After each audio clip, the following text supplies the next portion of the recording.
right, guys. Uh, Good evening. Welcome to the Mutant XPerience, episode 2. Tonight, I have a very special guest, uh, Third Strike extraordinaire, and some of you may not know, but yo-yo legend, Yuuki, straight Hey, from what's the up? Lone Star State. How you doing, Yuuki? What's up? So, before we start with the podcast, I just want to apologize to people who are looking for episode 1.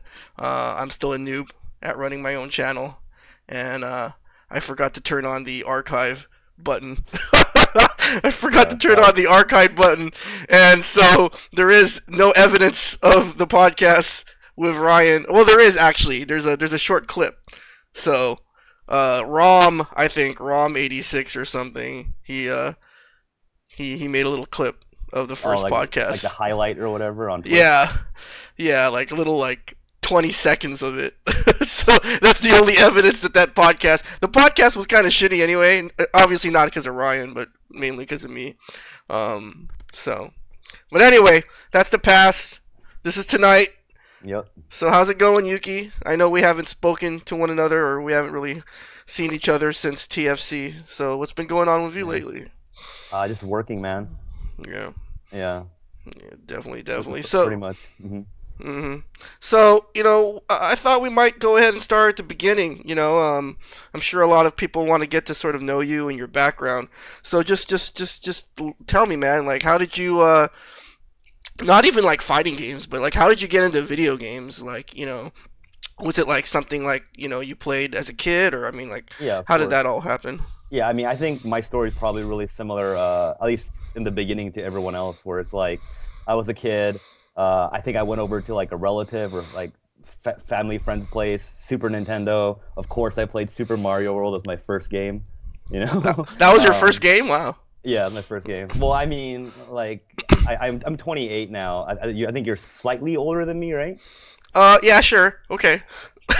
Well, no, right? Am I wrong? we'll, Like, I we'll, thought. we'll, I'll go with that. Okay. Well, no, I just assumed because generally speaking, like Ryan and everyone else, they're Hmm. like 2, 3 years older than me. But anyway, so yeah, so Super Nintendo and like gradually just like different consoles. I think I was I played pretty much like the mainstream games and stuff like that up until I want to say maybe like sometime like PS2 era, like around that time. Like by then I was so interested or engrossed in my other hobbies that I didn't really play games as frequently, or if I did, it was just like games that I enjoyed and I didn't, try new games. Like, and then there was a period of time where I was even like just playing arcade games, and then so I'm kind of going on a tangent. I don't know where to begin. No, no. As far as arcade games go, I mean, I played them when I was in elementary school. I'd play like okay, yeah, I'd play like Mortal Kombat and stuff like that at the arcade. I Hmm. was so young, like I would have to stand on a stool. Hmm. Wow. So did you grow up in Texas? Yeah, I lived in Texas 10 years, and Okay. then Were you from born in there, Texas? yeah, All right. in Dallas Whereabouts in area. Dallas area? All right. Mhm. Okay. And Um, and then from there, I lived in Hawaii for 8 years. oh wow. Okay. My father was in the military, so Hmm. relocated there. And then I lived in NorCal for a year. Hmm. And then after that, I've been back in Texas for, I want to say, another 8 or 10 now. Yeah. Okay. So how did you get into fighting games? Like we all have like a gateway drug, right? Like gateway drug, like a gateway game, right? Like a gateway drug game that sort of gets us into like fighting games. Like for example, personally, like I grew up in, like I think it was like basically the capital of fighting games. It was like the LA area, SoCal, And I Yeah. remember as a kid, arcades were everywhere, arcade machines were everywhere, every laundromat, every bodega, Mhm. every liquor store, every supermarket. It's like every week there was a new fighting game. And so like I sort Yeah. of grew up with that. So how was it like that in your in your neighborhood or I mean, or yeah, I mean, back in the like early 90s, like arcades were everywhere, even in mhm, Texas, like I would go to a shopping mall or I don't even know, like just they weren't hard to find. So I played, yeah, like I remember going to the arcade playing like various fighting games, probably up until like Tekken 3 or so. Hmm. And I think around that time's when I like just lost interest with arcades and going to arcades, and or I guess with fighting games because after Hmm. that I'd still go to the arcade occasionally, but I'd be playing like DDR and like Beatmania and stuff like that. So Okay. So Tekken 3 was like it came out like around 1997. So you yeah, were like so you were what like 13 maybe or 12? How old were you? Like nah, how not old? even. If it's 97, then I would have been 10, right? 9. Like, I'm born in 9. '88, so yeah, Wow. So and so so young. Yeah. so what are some other fighting games that you remember playing like Growing aside up, from Tekken? Yeah. oh man, well, I played a bunch of like fighting games on console, like by Hmm. myself or with friends. So like I have like fond memories of playing like Sailor Moon Stars or something like that. I forgot what it is. It's like a Sailor Super Moon. Nintendo game. Yeah. Yeah, or like like Tournament Fighter for Ninja Turtles, Hmm. like World Heroes. Like I played a ton, man. I played like Fatal Fury Special. Um, Dude, just I like love that game. That's so like one sick, of right? that's one of my favorite. Like I like it better than Super Turbo. It I looks think that sick. game is Yeah, amazing, dude. It's slow as fuck, right? It's like it's super slow, and like the motions for the supers are so retarded. Like yeah. I think Duck King, like Oh, the initial direction for his super is like up towards or something. Like how do you exactly. even how do you land that super if the motion starts there, right? Like it's I don't know. I have fond memories of Fatal. You know how much I love Fatal Fury Special, the Fatal Fury series. Like I remember there was a import video game store like not too far from my house. I What? must have been like in junior high. Like yeah, like an import video game store. Oh, okay, yeah. And you know how like back in the old days to get like to play Super Famicom games, Mhm. like you either needed the Super Famicom system or you could like basically break off. Like I See, don't know if you know this, right? Do you know that's that? crazy because like I didn't learn about breaking the tabs off until Yeah. like the last 5 years. You know for like I didn't like stumbled upon it on the internet. I Uh huh. actually had it's behind me somewhere, but I actually had the converter. It's not a converter, but it's like an adapter. Uh So huh. it'll let you place the adapter in the Super Nintendo, and then you can put the Yeah. Japanese cartridge on top of Yeah. it. Yeah.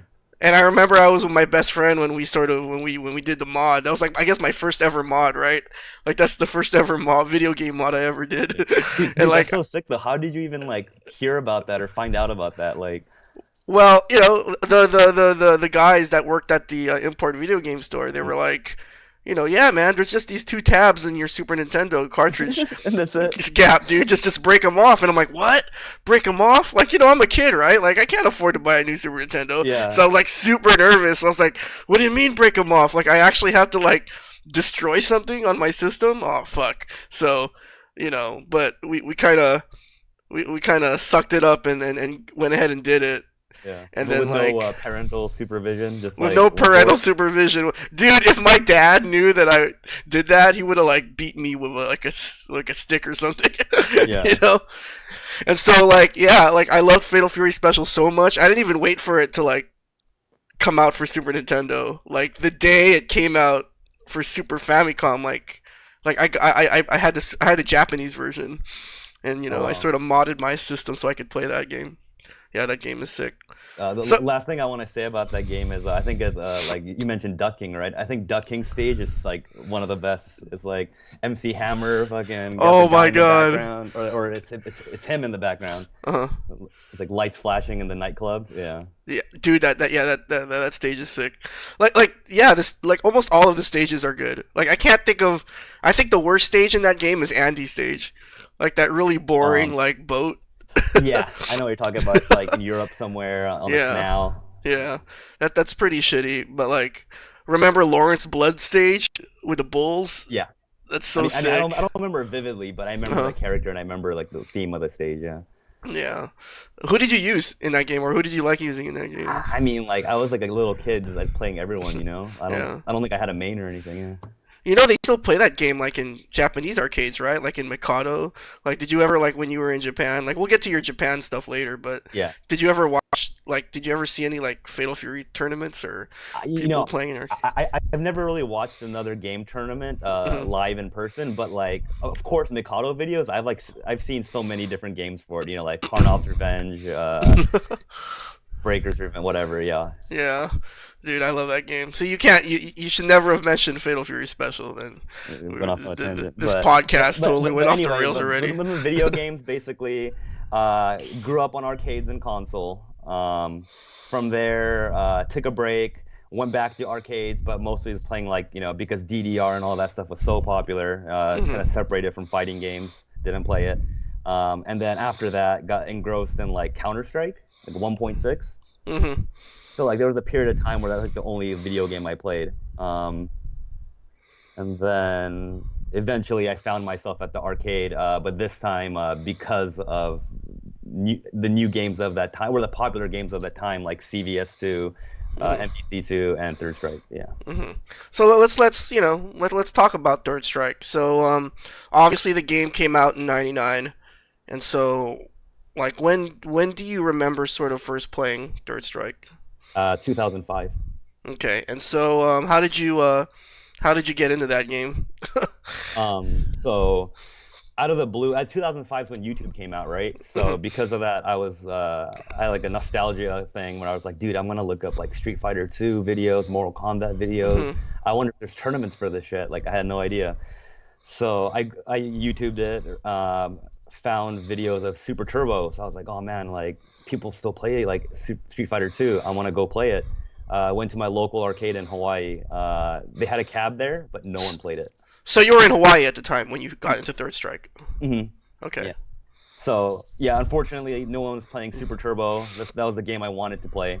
Uh, they had CVS2, NBC2, I think KOF or something, and Third Strike. Well, as someone who doesn't, understand fighting games that well, what's the closest thing to Super Turbo? Must be Street Fighter 3, right? Hmm. So one on one. So yeah, that's how I got into Third Strike. Hmm. And so what sort of like what sort of drew you to Third Strike? As opposed to like Super Turbo, like like was there Well, something specific that really caught your eye, like at first? no, no. At first, I wanted to play Super Turbo, so Yeah. it wasn't like I was like enamored by Third Strike, like oh Hmm. wow, this game is amazing or anything. Honestly, it wasn't until 2008 when I Hmm. went to a SBO Quals at a Family Fun Arcade where I just saw like the level of excitement. And then by that point, like I had met some people, were hanging out and stuff. So it just naturally Third Strike like just made more sense. Yeah, it wasn't until then when I saw like Jimmy Envy, Hmm. yeah, like it was the year that him, Yi, 5 star, and Amir teamed, and the grand finals was against Pyro Kai, the Chun Li, and who was it? Can I? Six Star, yeah, can I? Hmm. Yeah, and just the amount of hype. I don't, sounds Hmm. cliche, but it was just so exciting to watch. So that's when really I was like, man, I need to get into Third Strike more, take it serious. So when you visited Denjin Arcade, had you moved back to Texas already by then, or were you still Engine, living in yeah. Hawaii? Okay. And so, after you go to Denjin and you see how hype, everyone is, you go back to Texas. Well, well, at that point it was still FFA. FFA, yeah. Well, Hmm. I don't know. It doesn't really matter. Okay, well, just I just, saying, yeah. yeah, it's just in my mind, it's always like FFA, Denjin, Interface, they all kind of blend in together. Mhm. Um, so you were living in Texas when you first visited, when you attended SBO Quals, or were you in NorCal? No, by then I had already moved to Texas.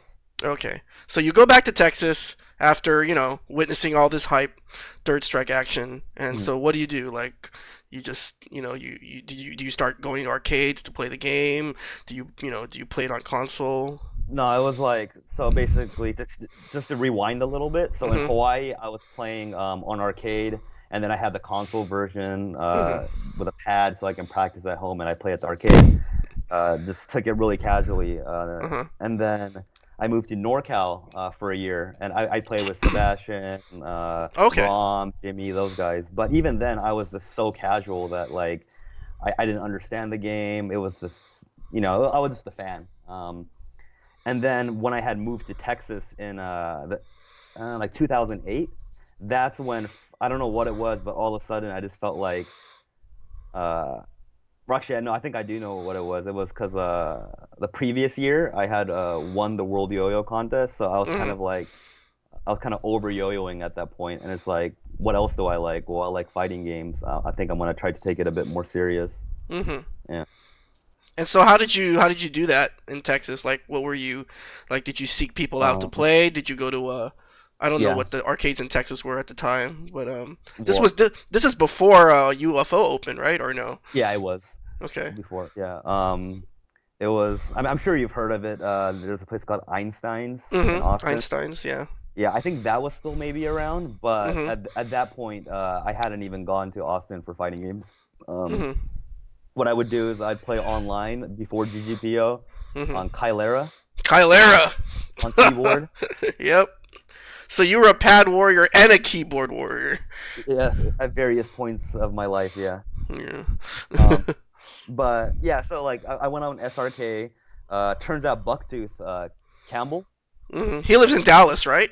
Well, Or he doesn't anymore, but at the time he did. So it turned out okay. him and this other guy on separate weekends and stuff like that, they'd or separate days they'd run or they'd host games at their places. So I started going to those two places and playing console with people there. Mhm. But yeah, I wasn't really playing arcade because there was one arcade here in the Dallas area that had the old American style cabinets that wasn't head to head. Mhm. Not the showcase, but the really like, bump in shoulders style. So yeah, we didn't go there. Okay.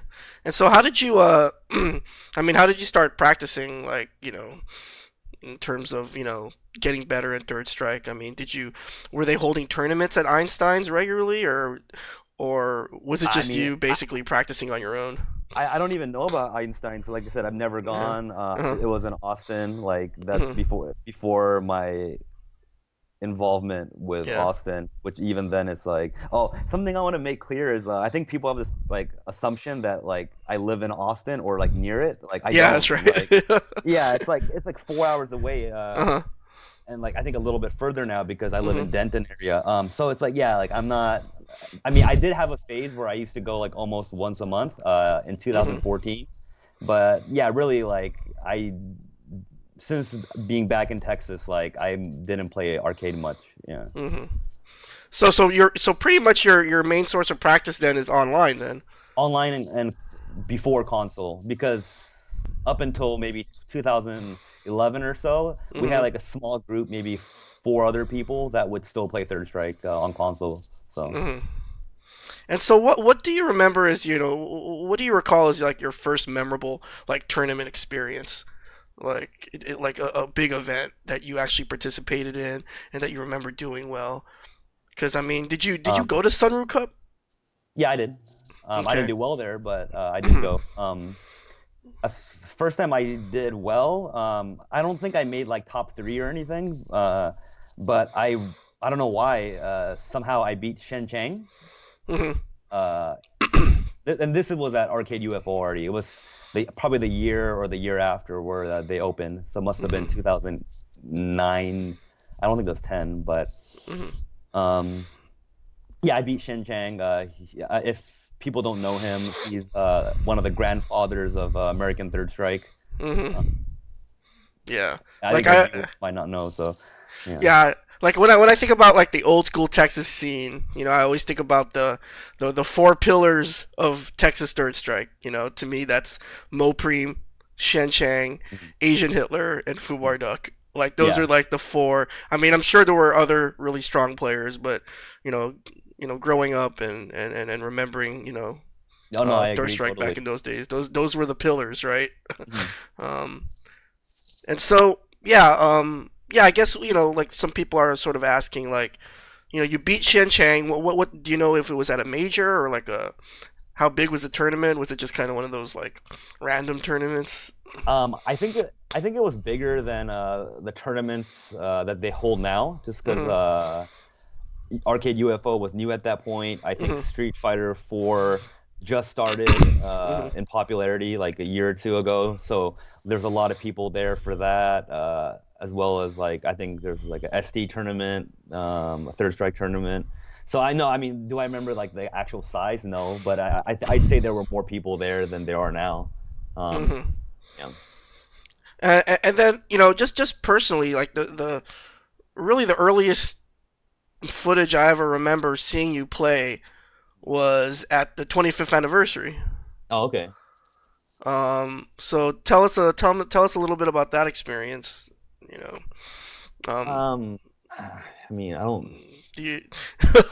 I know I'm asking It's you to like, remember a lot, but yeah, no. I mean, I don't remember it that well. I remember like, uh, yeah, I don't know. It was like a really quick weekend. That's what I remember. Mhm. And I was staying with a friend.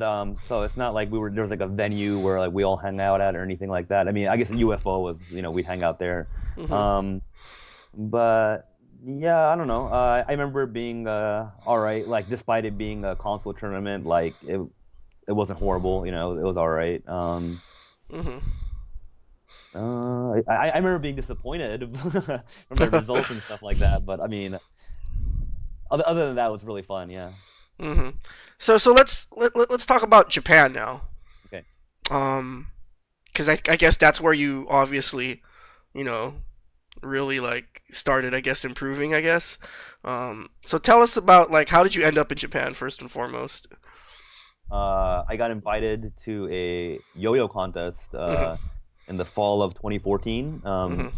like November. So it was a free trip basically. So I figured, hey, like if I'm gonna go to Japan for free, I want to stay there at least a month. So I stayed there a month, and I think some of the Koenji players. I don't know if you got to go to Cube, the arcade in Japan. No, no, I didn't get a chance. Okay. Well, some of the players there, like Ryan plays there, but or he used to. I don't know about now. But I don't know if you've heard of like Heboryu. No, no. Heboryu, he used to play replays Ken. Well, Heboryu, Mhm. Kiyama, a Chun-Li player. Well, several of them were looking for a teammate, and they were like, "Hey, like, how much does it cost? Like, like, do you think you'll stay like for co-op cup?" And I was like, I don't know, man. I gotta check the price is to change my departure date. Mhm. And it turned out it was only like $150 to change the date. And I was staying at my Japanese grandma's in Japan, so I figured if I get to enter Co-op Cup, fuck it, I'm gonna stay an extra month. So Mhm. yeah. And so that means that was Co-op Cup 2014. That was Um, that was Co-op well, Cup.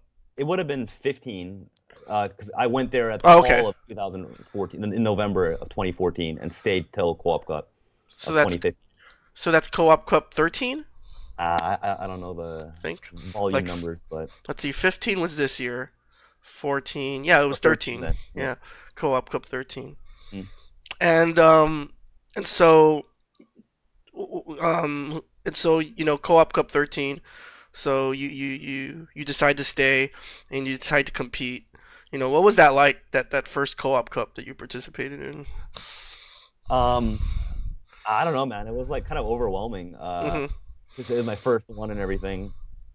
I hadn't attended like a co-op cup or SBO or anything like that prior. So it Mhm. was I mean it was obviously like really exciting and fun. Had a great time, but uh yeah, I don't know. It was almost like mm,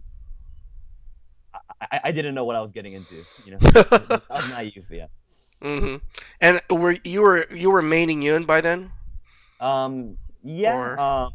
I think so. Long story short, there was a period of time where I moved back to Hawaii for a year. Now that I Mhm. remember this, and I didn't have internet at my mom's place, Mhm. so I couldn't play Third Strike. That no one was playing there, except for like one guy who would be willing to meet up with me. Mhm.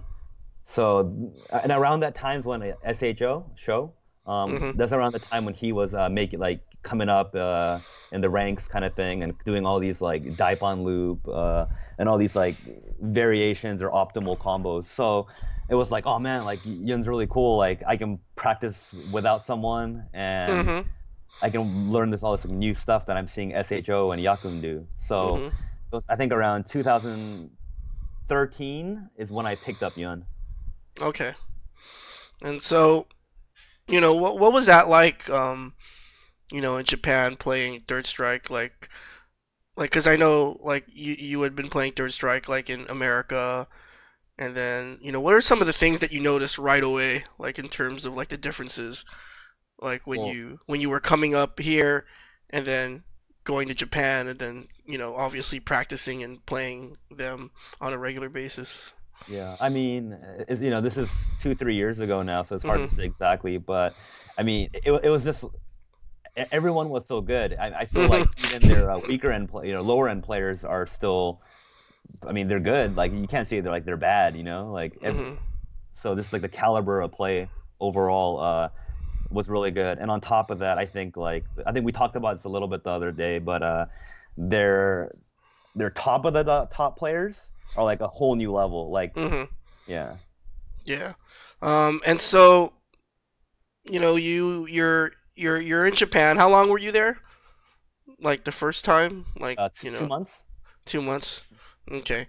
And so you come back, and this is when you sort of started going, if I remember right, you started going to Arcade UFO more, because you Uh, said it, that there was a it, period where you were going to, or was it, that wa- before you went to Japan? yeah, it was before actually. Okay. Okay. And Mhm. so, so after Co-op Cup 13, you come back to America, so what then in terms of Third Strike? You just I was back to still, online playing? yeah, back to online playing. I think maybe I went to Austin once or twice that after returning. Like Mhm. I didn't go down. I didn't get to go that much. Maybe 2, 3. It's kind of hard to remember, but I didn't go that often. But yeah, maybe twice or so. And yeah, like I mean, I play like one friend here occasionally, Mhm. but that was pretty much about it. Online, you know. Mhm. So let's fast forward a little bit to last year's Co-op Cup, because obviously, unfortunately, you weren't able to attend this year's. Yeah, But you did really well last year. You went to top. You made it top 8. yeah. You Well, know. I mean, we'll get into it, but there's so many Yeah. factors. I mean, Definitely. part of it is team members being strong. Some of Mhm. it is like Luck of the luck, draw. luck of the draw, literally. Mhm. Yeah, and then like the momentum of a game. In that tournament, I was able to beat Mester, but I'd say Mester is still a better player than I am, without a doubt, like no question. So Mhm. And so obviously that turned a lot of heads. When you started, when you made top 8 in Co-op Cup, and then and so and then you go to you come back, and then you attend TFC. I talked a little bit about Ryan's experience in TFC. How did you like TFC? Like, what were some of the things that you remember most about that event? um, just hanging out with everyone, it Mhm. was really fun. I felt like I was like younger again, like, just doing the whole like crash at in a hotel Uh-huh. room with like a lot of guys, a lot of friends, like no homo. Uh-huh. Yeah, that was really fun. Just that whole like tournament experience and like basically, I don't know. I hadn't done that in a while, so it was really fun. Mhm. And I know that leading up to TFC, you were really looking forward to playing certain people, and so how did Well, you? Mhm. Go ahead.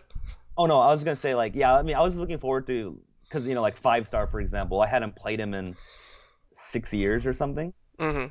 So I mean, I was just curious how I do. Even with like Lloyd, I've never played him. Maybe I played him like 1 or 2 games in casuals at Sunroute Cup, Mhm. but other than that, I've never really played him offline. Mhm. So Yeah. so yeah, And so so. it was kind of just fun to play people in person, I guess. Yeah. Mhm. And so, like. Oh, even with sorry to interrupt, but yeah, even like now that I think about it, there's even more names. Like, so I don't think I've played you Mhm. offline before. If I have, like, I don't think either of us remember it, probably. I don't think so. Yeah, or I've probably forgotten a lot already. even like Kang Uh or huh. Niabon. I played him 2 games in Japan, and that was it. Yeah. There's a little funny story behind that. I don't know Go if I ahead. should. Yeah, No, no, just go real ahead. quick. So it was like the day, maybe not the day after Coop, but like 2 days after. And I was in Shinjuku with a friend, like not Third Strike related, just Uh a yo-yo friend. We had some like time to kill, so I said, "Hey, can I just go to the arcade real quick, see if they have Third Strike?" And sure enough, it was Neobon and his friend. I don't know which one it was, but I think it was a Urian player.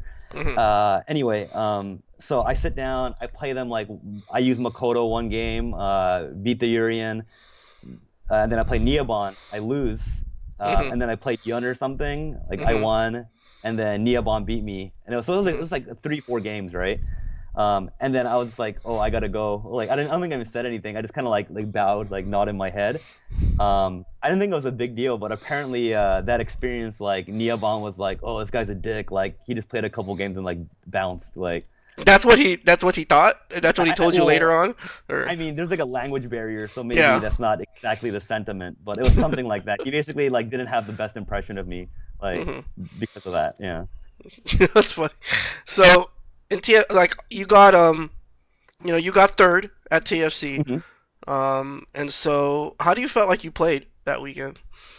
I think overall I played good. I Hmm. think the last day, I think I was kind of t tired from the weekend. Hmm. I mean, I'm not trying to make any excuses, so I hope it doesn't come across that way. But I think like, dude, I mean, a lot of us were drinking. It's like a stamina thing too, right? With co-op cup as well. But a lot of my tournaments that I participated in, like whether it be Japanese arcade ones or UFO ones, it's usually like really quick, man. Just a couple hours or something, you know. Hmm.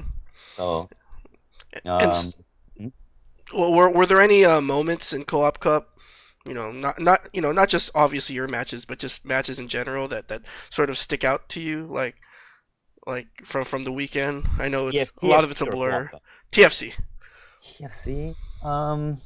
like were there matches or particular bouts that you kind of remember being really excited to watch or be part of? I'm trying to think. I don't know. Well, first of all, it was really fun to team with Ryan and Hmm. Neopon. That was fun. Hmm. Um, uh, some memorable things. I think watching you and Yi, that was really memorable. That was such a tense match Yeah. for both of you guys. Yeah. Yeah. I think Yi and Gavin, that was a really good match. Uh, Um. I don't remember that one vividly, but Mhm. come to think of it, watching Ryan and Yi, I got to watch that one up close. That was Mhm. pretty tense too. I don't remember if Yi was making any misses, but I remember Ryan making like I think he like guarded Jinrai and then like did like back fierce super, but like the back fierce didn't hit or some really weird stuff like that. Yeah, yeah, yeah, definitely. I guess that's why you do like standing roundhouse, right? I mean, I don't know. Like, I don't know what move has a faster startup. Which one? Uh, Close standing roundhouse or yeah, back fierce? yeah. Close roundhouse has I think it's like 4 frame startup. Yeah, Or I mean, depends on how you count frames, right? It's like yeah, four, that's true. 5. But yeah, and then yeah, so it's definitely quicker. Yeah. Um, One last thing that I want to ask you before we go into our first break. Mhm. But you know, I think this was the first time you'd ever competed like at an American major, right? Like a modern day American major, right? Like Uh, aside from 25th anniversary. right, yeah, for sure. And so how was that experience, playing in a big I mean, you played in Co-op Cup, of course. You played in that stage. Mhm. But, the American environment and atmosphere is slightly different, Yeah, you totally. know. Um, and well, first of all, let's say, I think being a player in Japan, I have like, there's like no expectation of me. Like, I'm just like some foreigner, right? Mhm. So I don't feel like, oh man, like I gotta do well, I gotta perform well. Like in Japan, it's like, oh, I'm just gonna do my best and see where that takes me. But at TFC, I definitely felt like, like I'm one of the players that people want to beat, or like I need to uphold some kind of expectation or something like that, you know? Um, so I definitely felt a lot more. If anything, yeah, TFC was the most stressful Third Strike tournament I've entered. It Mm. was one of the funnest weekends as well, but it was Well, tournament wise. you were dubbed the Titan, right? The the Yeah. the hype machine was in full effect. for the majority of 2016. You were Well, I mean, elevated on this. well, I mean, like, So it's understandable that you'd feel pressure. yeah, but I mean, even without the whole, Titan or promotional stuff, I think just the fact that, it's like, hey, like this guy made some splashes in Japan and, got second at Co-op Cup, like I think just that alone, Hmm. But obviously, you're no stranger to pressure, and I kind of want to talk about that when we get back. And what I'm referring to is your yo-yo career, Yeah, right? yeah. Because you are, I mean, you're. I think you're pretty accomplished in Third Strike, but the things you've done at Third Strike apparently pale into comparison with the things you've done with yo-yoing. So what we're gonna do is we're gonna take a quick 2 minute break, show some ads, show some promos for some Third Strike events coming up, and then when we come back, we'll have more with Yuki, and we'll talk a little bit about your, I guess we could call your other passion, right, or your other Yeah. love. Well, I don't know if passion is the right term, but we'll get Hobby. into that. Yeah. Hobby. All right. So Okay. once again, guys, we'll be back in a couple minutes. And also, I noticed you guys in the chat.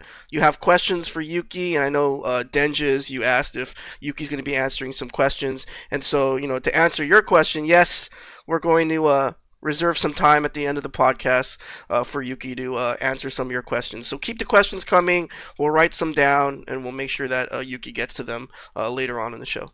All right, guys. So we're going to be back in a couple minutes. But until then, stay tuned.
All right, guys.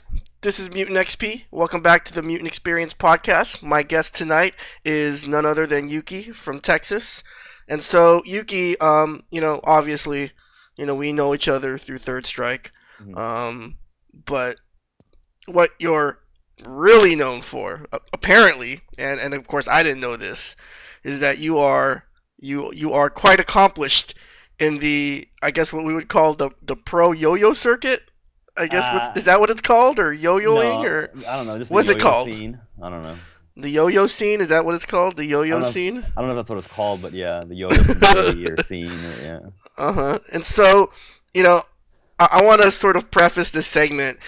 For some reason, I'm more excited about this segment than than anything we're going to talk about with Third Strike. Maybe I shouldn't say that out loud. But anyway, No. so so so so, so tell me about the yo-yo scene. Like if someone asked you, like, okay, what's the yo-yo scene all about? How would you describe it to them?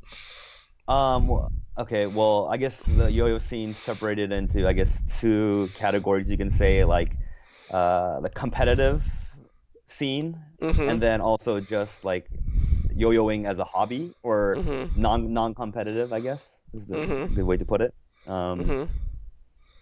Yep. And so what part? So you're obviously part of the competitive world, right? I used to be. I'm not Okay. anymore. Okay. And so, I just want to go ahead and just run down some of your accomplishments. Okay. So apparently, you've won multiple world and US championships, Uh-huh. right? Yeah. I think, Two world, three national. wow. And so when did you start, you know, how did you get into yo-yoing? Like, was it something like with video games, like you did it as a kid, or like, do you remember Um, when you first picked up your first yo-yo? yeah, I don't know if it was my very first, but I distinctly remember in the late 90s, around 97, 98. I was probably 97 actually. That was around the time that yo-yoing was super popular and being promoted by a Japanese toy company. Mhm. So it was like, you know how like Pokemon had a boom in Japan or Yu-Gi-Oh or whatever, right? That period was yo-yoing in Japan. So my Japanese grandma sent me a couple Dunkin' yo-yos from Japan, and then like in all like the kids magazine type stuff, like with like manga and whatever in it, uh, for like kids that she would send me like monthly. It had all Mhm. this yo-yos content in it, so I was like, oh, this is pretty cool. Like I'll try it out, but uh, at that point, I picked it up, played it for like a week, and I just quit. Um, And then it wasn't until I moved to Hawaii where I got really fascinated and intrigued by it. So the people promoting yo-yoing in Japan were from Hawaii. So in Mhm. Hawaii, at their shopping mall, they had a local once a week yo-yo class slash meetup, where all these, people that Japanese kids were like idolizing and in TV commercials and doing performances in Japan.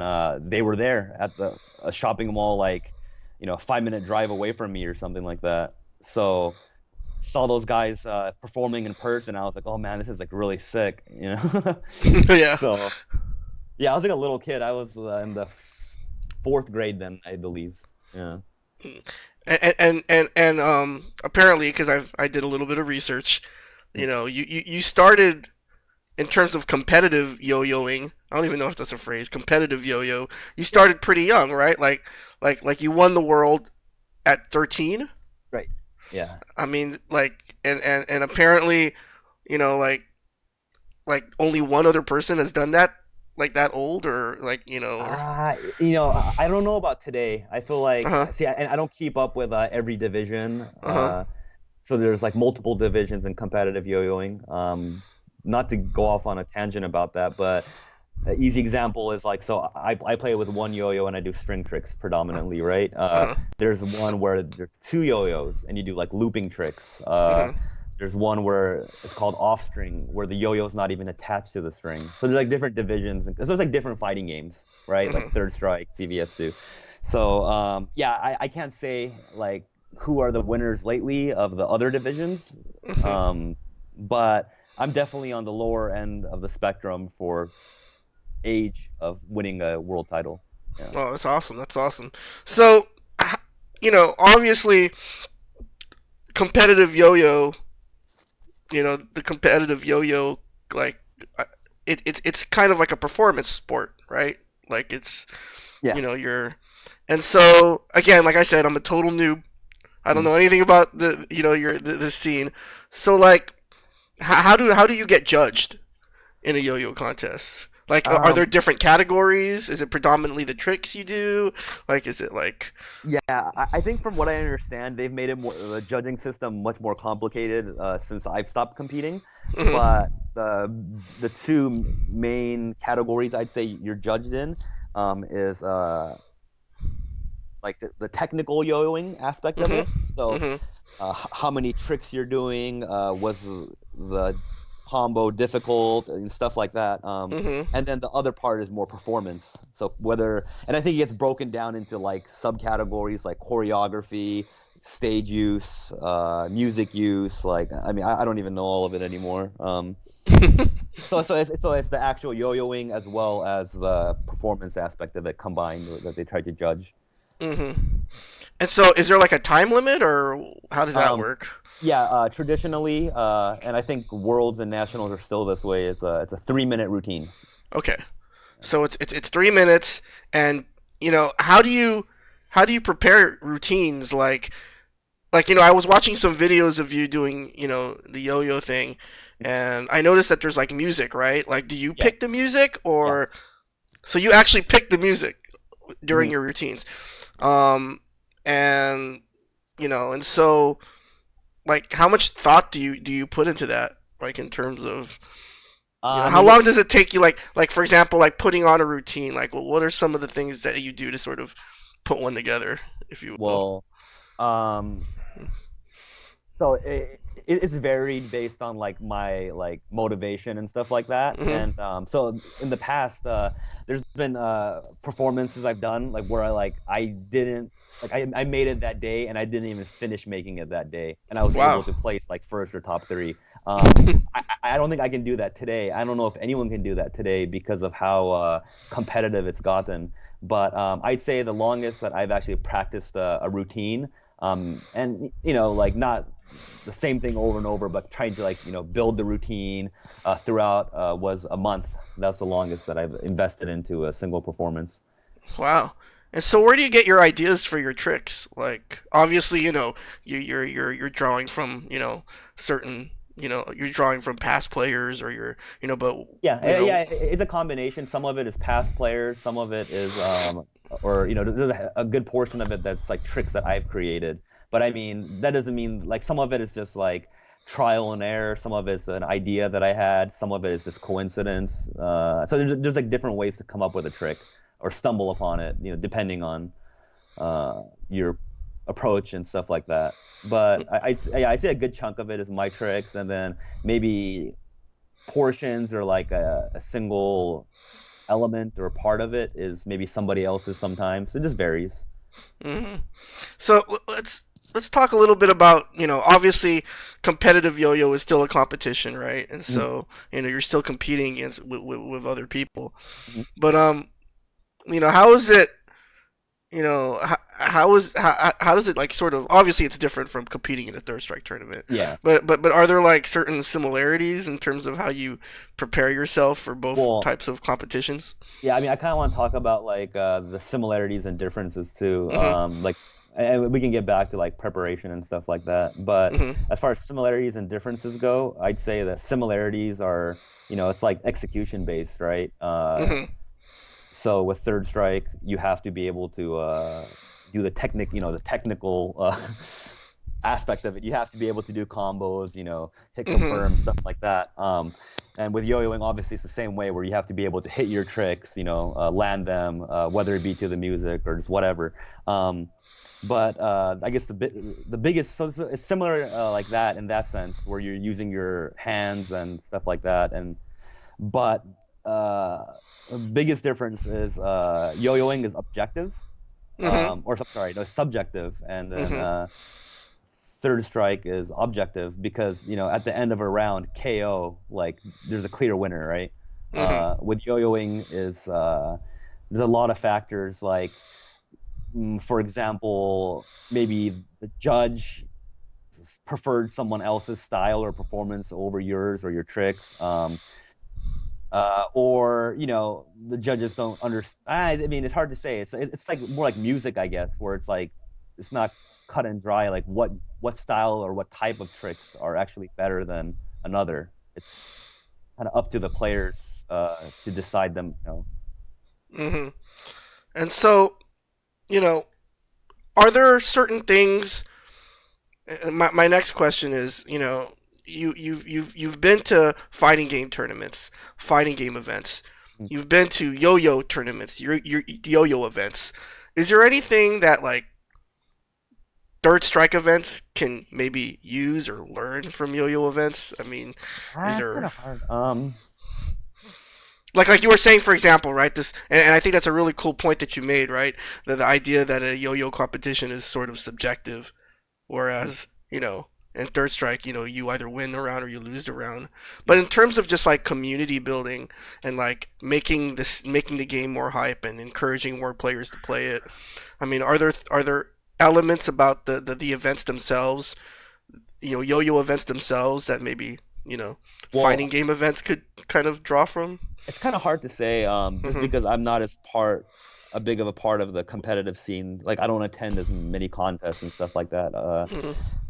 Or compete in them for that matter. But I'd say just like the nature of yo-yoing, and the Mm-hmm. nature of third strike is, third strike, you're playing an opponent, you're going against an opponent. Mm-hmm. Yo-yoing is more like a combo video, if it's like a fighting game analogy. So you're not actually trying to beat someone. You're trying to yeah, you're trying to outperform someone, but not at that same moment. You know what I'm saying? It's not competitive. It's not. Sorry, it's not versus Mm-hmm. head to Yeah, head. like Yeah. like a thought that I like sort of just had now, is sorry, I was in the middle of I was in the middle of queuing up all these videos, but No problem. yeah. But you know, a thought that I just had is like, how I don't know if you watch MMA or No, actually, I you don't. know, I've seen like a match, but yeah. uh-huh. But like sometimes like at the end of an event, they'll give like awards for Hmm. like best fight or like best knockout or like Yeah. trying to reward players not just for winning but for how entertaining Hmm. they can be. And so obviously yo-yos, basically, obviously how entertaining can how much can you entertain the crowd, how skillful can you be and stuff like that. Like what do you think about that, like that sort of idea, like in a third strike event, sort of giving awards to like people who have like the best Ooh, match or people who are that's hard to say. It depends on how much, like I guess credit or something, uh-huh like how much weight or clout there actually is to that award. Like, so yeah I remember, they don't really do it when yo-yoing, but I think they've done it from time to time, and I think uh-huh one of them was like audience vote or something like that, like, and uh-huh or popular whatever, right? And I think like I had gotten fourth at Worlds that year, but I won that award. But like to me that was like a joke. Like really, like you're gonna. hmm. So I didn't appreciate it. But and I know they've done like awards like I don't know, like best business in yo-yo or like I don't know, just like random stuff. But I think as yeah, if there's no weight or like recognition with that award, I don't think there's any point in doing it. But I mean, if you actually made it a real thing and like Hmm. I guess not made it a side thing, but actually like a part also of Hmm. uh, I'm kind of like, do you understand what I'm trying to say? I mean, Yeah, I yeah, don't I think I'm get it. expressing it correctly, but No, I get it. yeah, Like there has to be actual standards, or there actually I think a lot of it has to do also who's deciding it, right? yeah. Who's Like who's deciding? deciding, like for example, one of the things that me and Ryan, I was talking to Ryan in the last podcast about his thoughts on TFC and some of the things that surprised him. And one of the things that he said, during that Lost podcast was that he was really surprised at how Gavin and Shotokan did. Mm, Colin did in the tournament. Um, and I thought Colin was just. I know I've talked about this. Anyone who knows me and talks to me, I mean, my favorite part of TFC was hands down watching Colin mm. Shotokan play in that tournament because I remember him from the very beginning. He was always known as this sort of Kara Palm lab rat. Oh, you But mean the beginning as like when he was first starting when to he play first third strike? started, Uh-huh. and I think that was just so satisfying personally.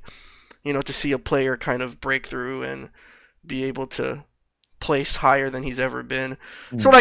like giving recognition to people like that, whether it's through like a medal or maybe a little bit of cash here and there. I Yeah. don't know. It's Yeah. just some. It's Well, just an idea that I thought of at now. Once I was like watching those yo-yo videos. yeah. No, I mean, I think it can be like a good thing, but it has to be Hmm. like, it can't just be like a one-off thing, like well, we just did it for this tournament and that's it, or like, Yeah. um, or like you said, like who's actually giving the award. Um, Hmm. I think, yeah, I mean, there's a lot of factors that go into it. But I think, yeah, I think it Hmm. can be a positive thing if it's done well. Yeah. Yeah. Cool. Cool. So I wanted to kind of switch gears and go back to Third Strike because obviously Sure. that's what everyone's watching for supposedly. But I think. Oh wait, didn't you want to say something about? Oh well, we'll do that at the end of the segment, right? Your yo-yo. Oh yeah, Your yeah, yeah. I Yeah, yeah. mean, We'll this do that at is the a end of the quick thing. It's segment. not a big deal. Yeah. But obviously, like you were saying in the previous segment, you're widely respected, uh, in America, and over the past few years, you've sort of developed this reputation, um, as a very strong third strike player. And so I kind of wanted to get into your mindset in terms of what you do when you play just a game of third strike. So I guess like what I'm trying to say is like, for example, right, like say you are you know I don't know, um like for example, like say you go to Game Newton like on Tuesday and you play in one of those tournaments. Like I Uh-huh. know I participated in one of them when I was It's like the singles tournament, right? yeah, the singles tournament, right? Hmm. And so say you sit down on the cab and you play an opponent and you've never played that opponent before, and I want you to sort of walk us through like what you're thinking and what you're doing as that match progresses. So like for example, you sit down, you highlight your character, right? You Hmm. pick Yun. Okay, we'll just say you pick Yun, right? Hmm. And let's say for example your opponent picks Ken, right? Hmm. You don't know anything about this player. So what are you thinking? Like, are you doing anything even in the during the character select screen? I know this sounds like stupid, right? Like, but No, it, no, I don't think so. I think I'm just trying to like just like mentally prepare, and mhm. like by that I don't mean planning anything. I think I'm just trying to like, like like get myself settled, like Okay. try to, I don't want to say relax, but like not, don't be too nervous, don't be too relaxed, Hmm. just get settled. And I Okay. mean, like depending on the matchup, like yeah, I'll think a little bit. I'll think like, okay, so remember, like this is strong against this opponent, or not opponent, this character. I do a little bit of it, but not like extensively. No. Okay. So all right. So say your player picks Ken, Mm, and again, uh, you know, obviously unless they pick a super other than SA3, mhm. or they pick yellow Ken because I hate that color.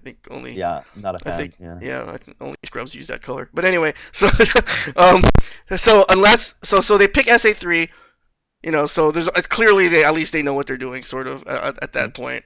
So the round starts, right? mhm. So what are you doing? Like, Well, it depends on the character. hmm Also, I'm Yun. so you're Yun, okay? Well, I mean, I don't know, like what I say I do or should do might not be the same as what I'm actually doing. You know what I'm saying? Hmm. Like, I don't, but I mean, what I should do is I should probably, already start thinking, okay, I need to build meter because I'm Yun, Hmm. and just kind of like, mm, just kind of just feel them out. Like, I'm not the type of player that, I don't, I think I play more defensively than Hmm. aggressively.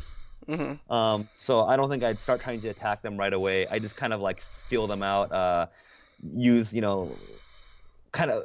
So one thing Jung can do is do low strongs, obviously, to build meter, but a lot of characters have things to stop that low strong. So I'd do one or two, just kind of feel them out, like, okay, are they gonna try to stop my low strong with like a stand roundhouse or like a sweep? Mhm. Kind of feel them out. You know, like how are they gonna approach me? Mhm.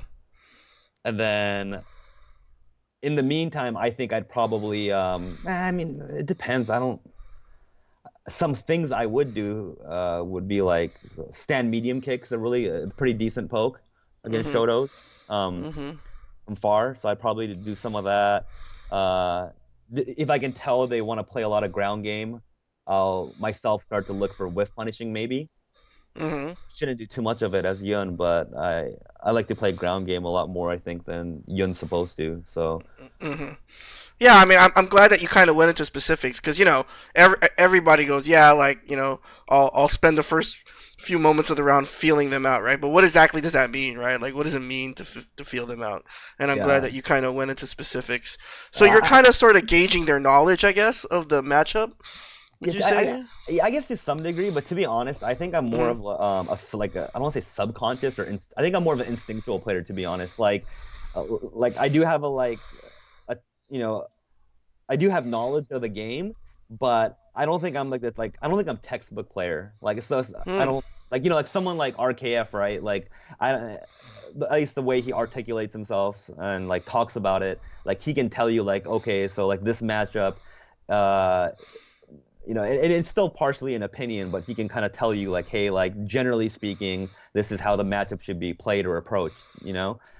So I think I have some of that to an extent, Hmm. but I don't know if I practice that. I guess the way I play is I play really like I try to play reactionary and like I just play like as focused as possible. So because of that, I think there are times where a stronger player than myself, like maybe Boss or someone like that, would be able to recognize the opponent's intent or what the opponent wants to do or does. But I like a player like myself, I'm not at that level yet where I can recognize it as quickly because I'm Hmm. playing more instinctually or reactionary. Yeah. Okay. So let's talk about like a different situation. Mhm. Does your approach change when you know that you're going up against somebody that you have like knowledge about in terms of player? A little bit, but not Hmm. I wouldn't say a ton. A Hmm. little bit though, for sure. Hmm. Because one of the things that I noticed in terms of the commentary Mhm. during TFC is a lot of times the commentators mention the distinction between playing the player and playing the character. Mhm. And I mean, how do you subscribe to that philosophy that there is a difference, or do you think that that's not really helpful, like thinking about Um, it that way? no, I think it's good to have it separated, but I think you Mhm. have to be able to do both. So like that's why like someone I mentioned was Mester, right? And like he's one of the few players that's shared a lot of like knowledge with me Mhm. in my visits to Japan and like not so much recently, but online and stuff like that. And where was I going with this? Wait, what was the question? Well, I was mentioning how people make the Oh, distinction between right, playing the character and playing the game, right, and which right. one do you do? Right. So he has like a lot of knowledge about the matchups, like playing the Mhm. character. But why someone like KO's Yun or like Boss's Yun, like why they might outperform Mester's Yun. I mean, it depends on the day, of course, too, but is because I believe Boss and I don't have much experience with KO, but just from watching it, I think that like they are better at playing the player. Um, and that's not to say that they don't know the matchups and they don't know how to play against that character. But I feel like knowing how to play against that character is like your foundation. And Mhm. then as you play your opponent, you're supposed to. start deviating towards playing the opponent rather than the matchup or the character. Does this Okay. make sense? I mean, and I'm not No, saying this no, is right, but this no, is like this is how no. I. That makes sense. Makes Mhm, perfect sense. Yeah. So sort of playing the character should be the foundation, mhm. and then when you're feeling the opponent out, that's when you're kind of figuring out how they deviate or Yeah. what the things that they do personally. Yeah, like I mean, it could be something like, oh, okay, like this opponent likes to guess on wake up a lot, or this Yun I'm playing against likes to do a lot of shoulders, or like whatever. There's a lot of things that like I can't think of it. Like I don't think I consciously think of it, but like I subconsciously already start to like gather that information. Hmm. Like I'll get hit. Okay, so I played Kang not that long, maybe like 2 weeks ago or something on Okay. Xbox Live, and like it took me too long to realize it or to fix my mistake, but I realized that he would do low short with Dudley to put me. He has the frame advantage, and I'm so used to Dudley's So wait. getting Are you waking up? Are you in the neutral? Are you both standing? What's the no, situation? What's the context? just up close. Okay. So he jumped in, or walked in. He's Hmm. up close to me now. He'll do a low short, Hmm. and like for me, I tend to either parry high or guard high after Hmm. that low short because a lot of Dudley's options after that are high. Toward medium punch or medium kick, sorry, crouch medium punch, dart shot. Hmm. Um, but what he kept getting me with was sweep, kanipan, like Hmm. and I swear to God, I think almost every low short I guarded after that, I got hit by that sweep. So I'm kind of trailing off topic now, but that's just an example of something that like uh depending on the day or depending on the opponent, yeah, sometimes I'll subconsciously pick up on that and it'll register. But for example, that day, like I had to consciously realize that that's what was part of why I was losing. And Hmm. I did it too late. I realized that too late. So Hmm. Yeah. So well, what you seem to be talking about is like like what how you're reacting, right? But isn't there like kind of going back to like when you were referring to with RKF, mm, like like here's a story, like for example, like when Vanau and RKF came over, and the first time I played Vanau, um, I was using Necro. He kept hitting me with standing strong, dude. Like and far like strong. yes, for strong, Mm, and I swear I can, and obviously this, I'm over 30 and I'm developing mild arthritis in my hands, and so we have to take that into account. uh-huh, Um, but like in my mind, I swear like I'm seeing it. I see it. Like I see it. I see it come out, uh, and I'm trying to parry it, and I never can. I never can get that parry. Like, well, I don't. but in my mind, like I Uh-huh, see it. Like I know it's. I see it coming out, and so I was talking to RKF afterwards, uh-huh. and I just want to. I don't know. I don't have the frame data handy because I just had this thought right now, so I'm gonna go ahead and look right now. But If I had to guess, like I think Ryu's stand strong or far strong is like 6 frame startup. I think seven if you count okay, the so other way. that's what I thought. So Ryu's standing far standing strong is Mhm. 5 frame startup. Oh, Okay, okay. Well, but that's okay. Anyway, go ahead. and so and again, like you said, like you mentioned before, right? It all depends on how you count frames. Hmm. And afterwards, I was because literally that's how Vanilla was beating me. Like I would get him in the corner, right? And I'm like, oh, here comes standing strong, right? Like I'm gonna parry it, and it just never happens. You know what I mean? It's like standing strong Tatsu, standing strong EX Fireball, and then okay, there goes all my work. So like I talked to RKF afterwards, and I'm Hmm. like, dude, I swear I'm seeing the strong, and he straight up was like, no, you're not, you're not. Yeah. It's humanly impossible to see a move that's like that's 5 frame startup. That's what he told me. He's like, there's no way Yeah. you're seeing it. So it's like the reason I bring that up is because like your example, right? Like the tick will low short, Hmm. and then you either and then Well, Dudley has that I should be able to see. The sweep I should be able to see. The yeah, right. overhead is like It's hard. borderline. Like it's Uh like huh. depends on if that's what you're looking for. Like it's Yeah.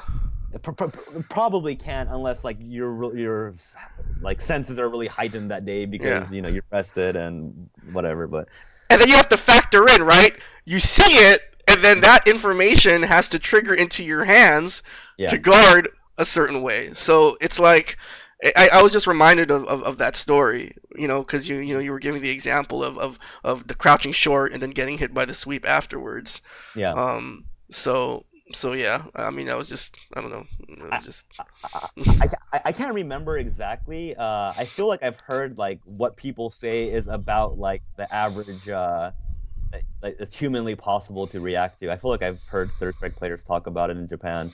hmm I for sure remember hearing in Japan that like I think it was like 14 or 14 or 15 frame cancel is like the level like a human can do like almost consistent. Like hmm so like Yun's like crouching strong into dash punch. Uh and even then like that's not 100%, right? Like hmm when Ken does low forward into Jinrai, like that's like situational confirms like you know what I'm saying? Like I don't know if That's you funny ever that you say that because a couple years ago, I mm, remember another story. Sorry, guys, mm, but another story is, me, Holdat, and Nika. mm, We were at my house watching Co-op Cup 14, mm. and and you know how like when Co-op Cup comes on, everyone starts talking about Third Strike. Everyone makes it seem like they watch it and stuff like that. Yeah, yeah, yeah. And so Everyone I'll never forget, like, we were drinking, obviously, so we're sort of, I don't know how we got through that night because we did like an English translation. So basically, we were drinking the entire night, and then we just, we tried to like sober up for like an hour. We just drank a shitload of tea and coffee. mm. But I remember during the night, for some reason, Lloyd and James Chan got into a Twitter war about whether or not low forward Jinrai was 100% confirmable, like Mm. Chen's low forward, and Lloyd was like it is, and then and James was like no it's not, and then it Uh-huh. was just I don't know, I was just reminded of that story. It was just Yeah, hilarious. I mean, I think the general consensus is that it can be confirmed like at a high consistency, but it's hmm like there's like a lot of factors that go in like that's involved in like part of it's like stand confirmed like because you're visually seeing the opponent standing. hmm Another one might be like because of the spacing, right? It's like only if like they were to push a button or something would hmm it hit or what's another one? Hard to think. Or oh, you see the startup animation of one of their normals.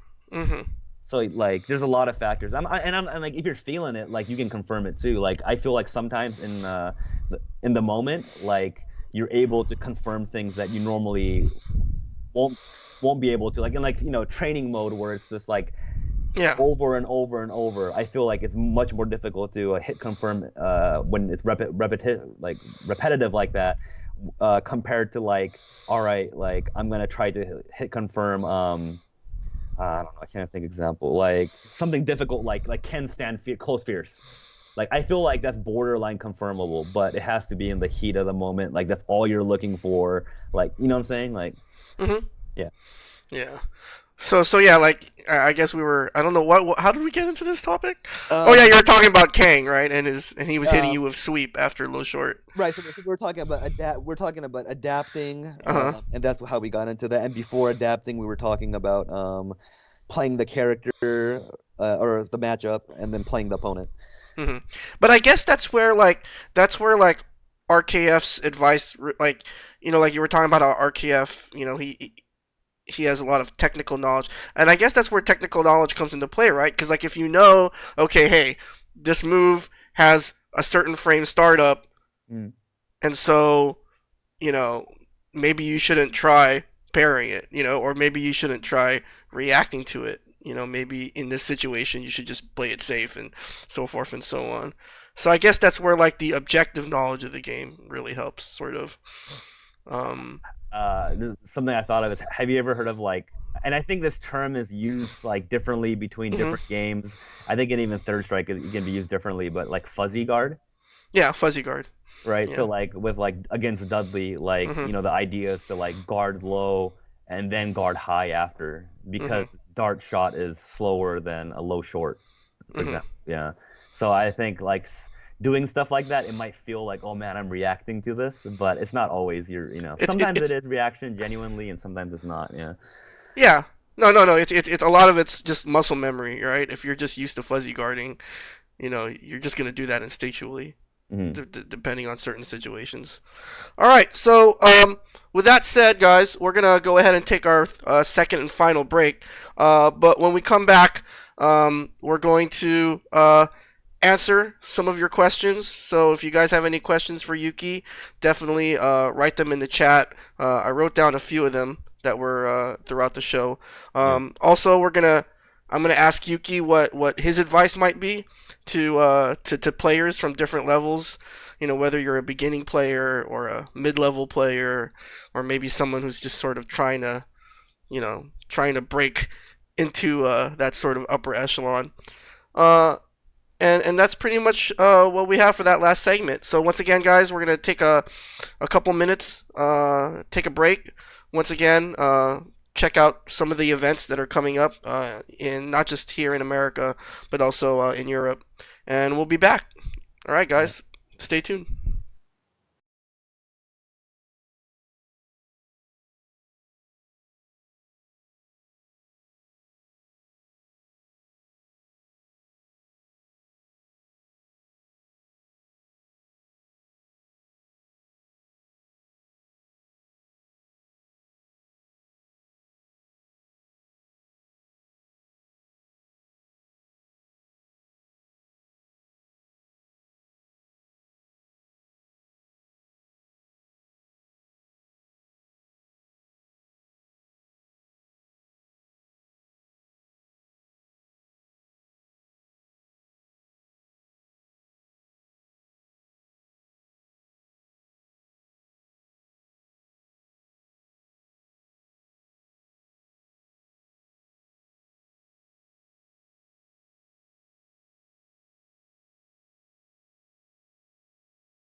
All right, guys, welcome back to the Mutant Experience. I am Mutant XP, and we are here live with tonight's guest, Yuuki from Texas. And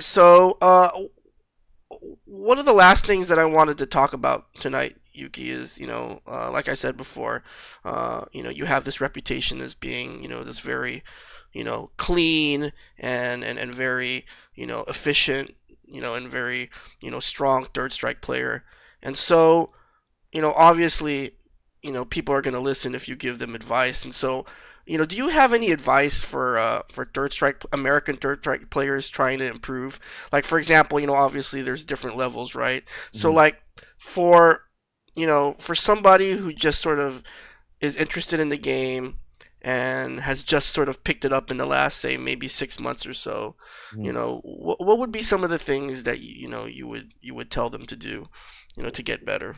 Someone who's picked it up very recently, like in the Yeah, last 8 months or they said. yeah. Um, okay, well, I think there's so many things that you could do, right? Mhm. I think like a really important thing that helped me out throughout the years was like having people to talk to about the game, Mhm. and and obviously like you want to build friendship and stuff, so you want to talk about other stuff too. But I think it's really important to just talk about the game. Mhm. Like anything new that you learn, share it with your buddy, anything, and then have it so anything new they learn, they share it with you, just exchanging information. Mhm. Now, depending on who you talk to and when they started and all that stuff, it's going to be different, right? Like it might be like I've had conversations with people on like AIM back when people used to use AIM and Mhm. Facebook Messenger and everything, where it's like, it becomes kind of one-sided, where like I'm sharing more information than receiving. But, you find someone that's like maybe not too far advanced or, similar skill or, I mean, have multiple points of contact. Don't just have one. Uh, but actually talk about the game uh, in depth and not just on like a broad level, because I think sometimes American players they talk about the game too like broadly. What do you Like mean? Can you give an uh, example? yeah, so like I'm not gonna say any names, but I've had a brief conversation on Facebook Messenger with someone who started comparing Third Strike to like I think like I don't know if it's MMA or boxing or what, but to like that kind of sport. And like that's more of like a philosophical Okay. conversation. Like Uh-huh. and I think that's cool too. Like you should have talks like that too. But you know, that's like a really broad, vague thing. Like it's not tangible things about the game. Like and I feel Yeah. like sometimes Americans, at least third strike players, tend to talk more open, like theories about being defensive or offensive or whatever. When really you should be talking about, well, in this situation, like he has like 2 meters, like what do you think is the best choice I could make? Like, and then like you know what I'm saying? Like this is an Yeah. example, but mhm.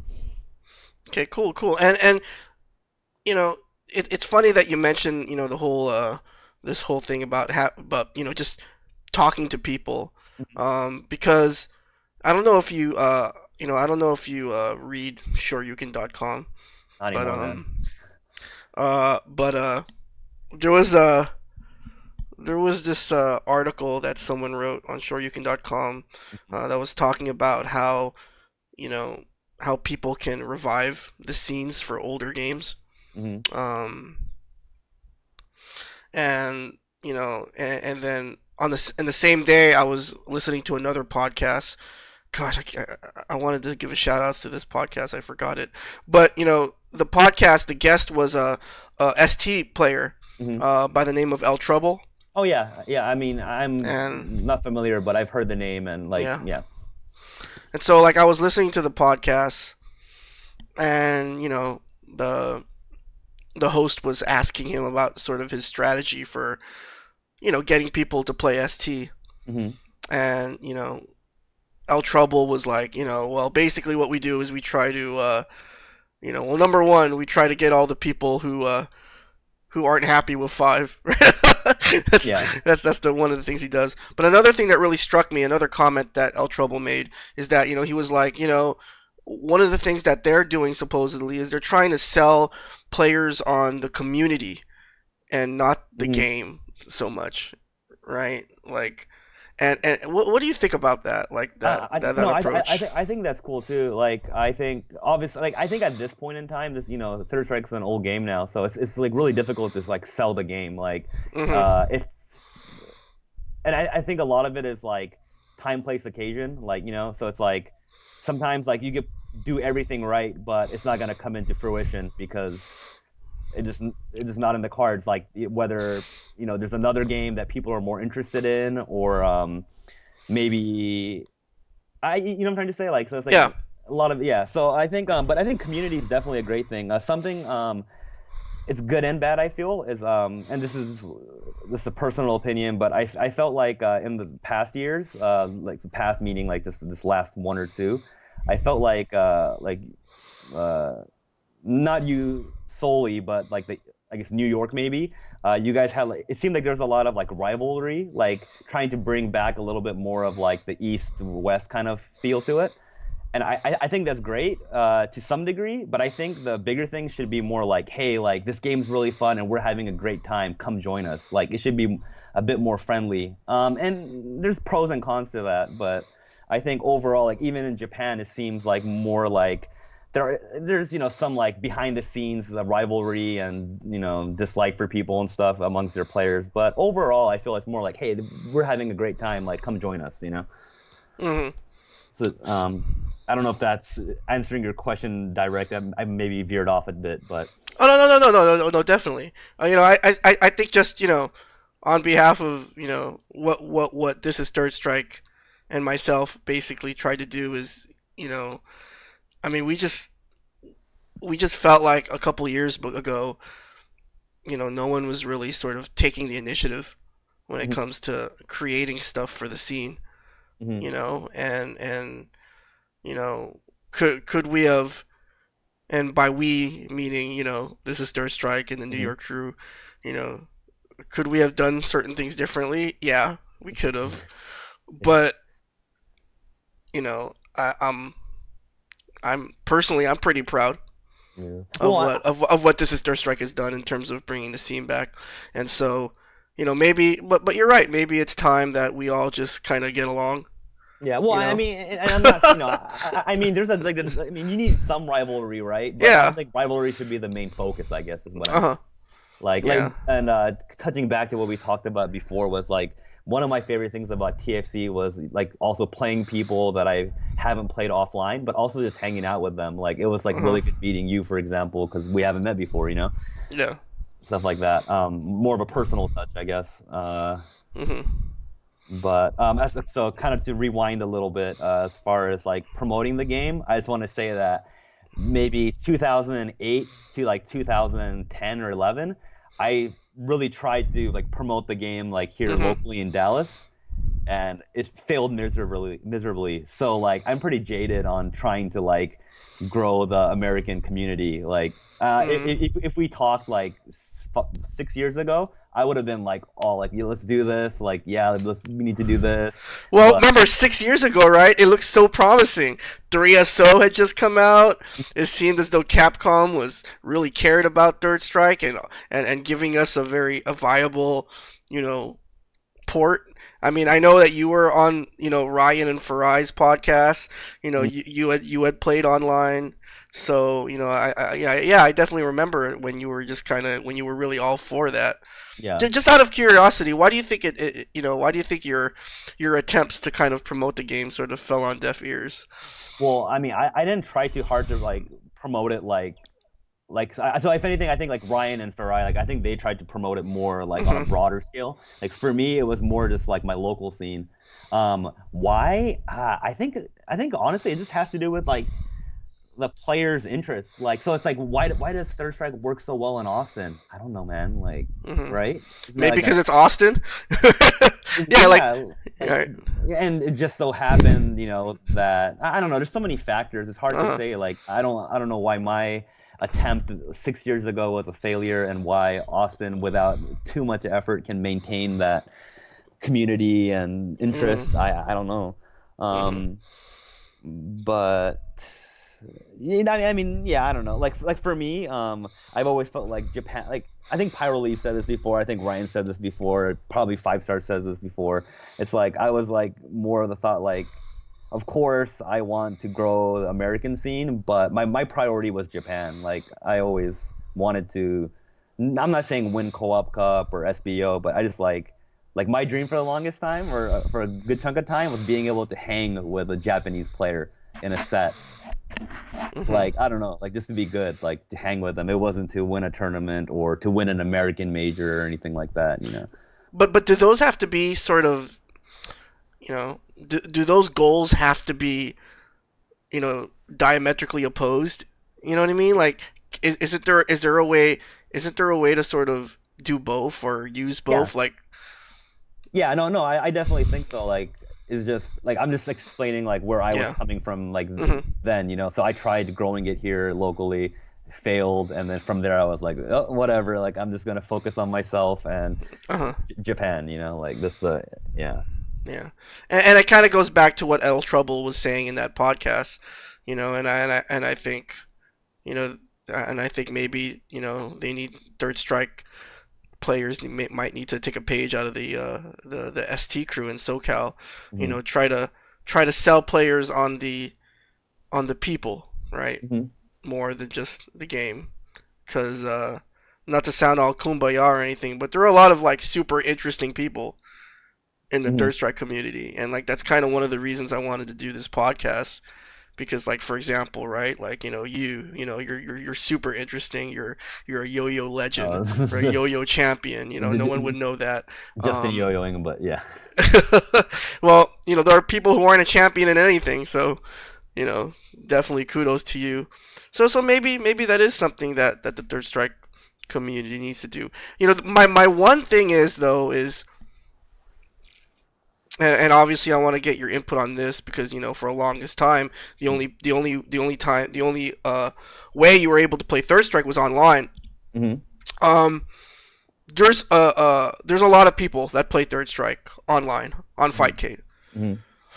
you know, but what do you see their role in? And what do you see the role of the online community on Fightcade in terms of keeping this game alive? Do they have a role? I mean, are they, Hmm. what is it? How do we, like, because I know there are a lot of online players, that there are some online players that are Hmm. interested in going to offline events, Hmm. but then there are also a lot of online players that They don't even know which super is the best super to pick. but not just that, but just there are Okay. players that are Yeah. decent, but they Uh, have absolutely no interest in coming out.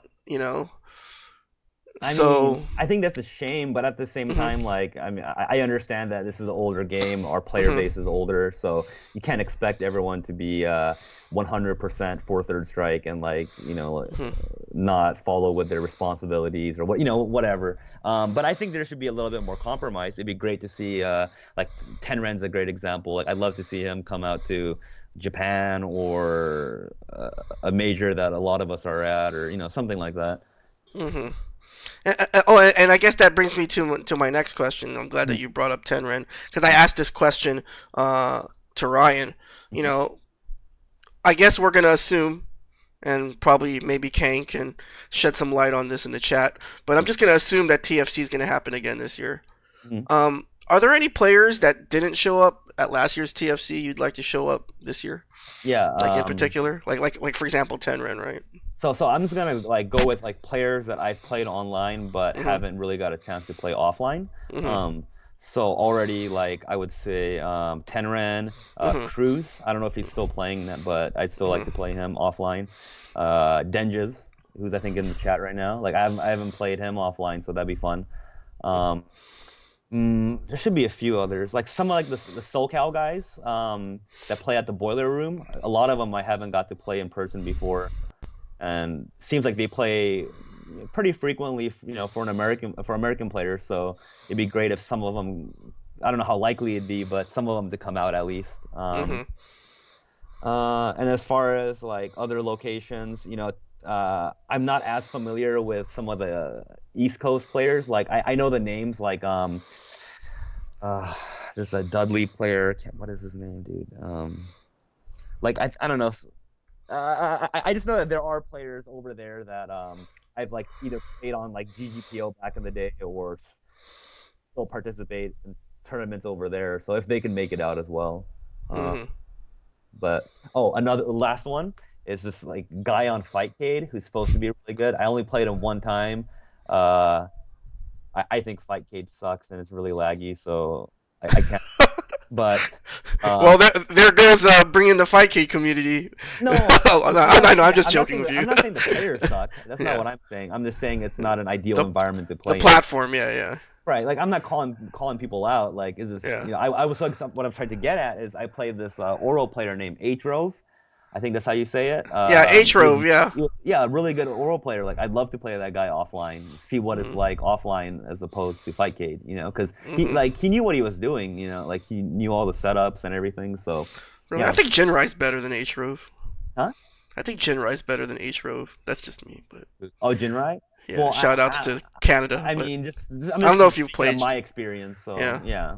I don't know if you've played Jinrai, but yeah, I have, but yeah. I just felt like Atro was like a different style that I hadn't Uh-huh. played, and Mm-hmm. I I definitely struggled with him more on Fightcade at least. I don't know about other, offline, but you know what I'm trying to say. Yeah, but that Uh, could be because of Fightcade that you were struggling, and not because of the. yeah, and like it's not fun to have that kind of doubt. It's Yeah, like games it's meant to not. play offline. Like, hey, if you can make it out to even just one event a year, like let's do it. Yeah, Yeah. definitely. So, going back to the whole, what kind of advice would you give players? How about like, the mid-level players, the people who've been playing for, at least, 3 or 4 years, that are competent, you Uh-huh. know, but they're looking to sort of break through into that, next level. Yeah. I I mean, mean, like, I feel like is there any general advice you can give them, or is it just kind of just like it depends on the player? yeah, well, like I feel like even like the advice I gave, my first advice about just like sharing information and Uh-huh. like having like like people to discuss the game with, I think that's like that applies to like any level of third strike. Mm-hmm. Um, uh, and I think like so if we were to rewind a bit, I think for beginners, I think they should just play. So they should Mm-hmm. get familiar with the game, watch videos. That's also things that you should be doing at an intermediate or high level anyway. But just get a feel for the game. I think if you're a beginner, like there's no way you're gonna like just like rush into a game unless you have prior fighting game experience. Mm-hmm. Even the concept of frame data, right, is like super foreign if you don't understand fighting games already. Yeah, definitely. So, so I'd say as a beginner, just enjoy it and just like mess around with various characters. Like I don't think like if you're a beginner, like don't get stuck on like one character right away. I think once you're intermediate, you probably should stick to a character or two and kind of limit yourself so you can focus and refine your play. Mm-hmm. But yeah, as a beginner, definitely just play, just absorb as much as you can, watch as much as you can. I think these are all advices that carry on at any level. Mm-hmm. And then I guess for intermediate, if you want to like get more specific, I think a lot of it is something that I think anyone can do. That they should do a bit more of is like practicing. Mm-hmm. And when I say practice, I don't mean like practice the combo or practice the hit confirm. I mean like practice the scenario. So like, Good pra- habits. huh? Practice good habits, I guess. Well, I mean like almost like I don't know, like you can practice like Or being dash. able to recognize certain things, right? Situational stuff. Is that what you're referring to I by mean, scenario? some of that too, but I mean, Yeah. like, so for example, I'll give is just like dealing with jump-ins, right? Mm-hmm. So there's like two ways you can practice that. One is against like CPU, whether that's in training mode or actual CPU. But in training mode, you can set it up so it's pretty much CPU. And this like the entire round, like look for that and a few other things. Just practice dashing under, walking under. Um, so that's like one scenario. Another scenario might be like just guarding something and like reversaling. Uh, Mm-hmm. you can practice by recording it first and with the dummy, and then later on you can do it against CPU because like Okay. they'll do it more randomly, right? So then you have to be able to react to it. Mm-hmm. I mean, those are just two examples. Like, uh, I don't know. Another one might be like recording your opponent like leaking a super, so it's kind of like just to get the feel of like waiting a second and then punishing to. I mean, there's so many different scenarios. I could probably like name like more and more, but uh Hmm. I guess use training mode and CPU to its fullest, like not just for combos and, hit confirms. Hmm. Cool, cool, cool. So what I'd like to do now is maybe get to some of the questions that people who are still with us would like to ask Yuki. And so, one of the questions that I saw is from Lance. So Lance asked earlier on the show, Mhm. Yuki, Mhm. and you don't have to answer this if you don't want to, but do you prefer Latin women or Asian women? Oh man, I pick both. Both. You're gonna It just option select depends. that question. Just depends.